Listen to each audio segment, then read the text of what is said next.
বিএনপির ৩১ দফা বাস্তবায়নের লক্ষ্যে চাঁপাইনবাবগঞ্জে লিফলেট বিতরণ।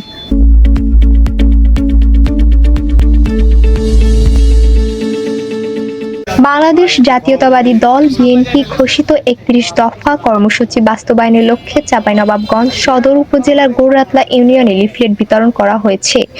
বুধবার বিকালে এই লিফলেট বিতরণ কার্যক্রম উদ্বোধন করেন চাঁপাইনবাবগঞ্জ জেলা বিএনপির আহ্বায়ক গোলাম জাকারিয়া। এ সময় বিএনপি ও অঙ্গ সংগঠনের বিভিন্ন পর্যায়ের নেতাকর্মীরা উপস্থিত ছিলেন। উপস্থিত নেতাদের মধ্যে ছিলেন চাঁপাইনবাবগঞ্জ পৌর বিএনপির সভাপতি কামরুল আরিফিন বুল, সদর থানা বিএনপির আহ্বায়ক আমিনুল ইসলাম, জেলা বিএনপির সদস্য ওবায়দ পাঠান এবং পৌর বিএনপির সেক্রেটারি AHMM জামাল বাচ্চু। নেতৃবৃন্দ বলেন, দেশে গণতন্ত্র পুনরায় প্রতিষ্ঠা, দ্রব্যমূল্যের ঊর্ধ্বগতি রোধ, জনগণের ভোটের অধিকার ফিরিয়ে দেওয়া এবং সুশাসন প্রতিষ্ঠার লক্ষ্যে বিএনপির ৩১ দফা বাস্তবায়ন অপরিহার্য।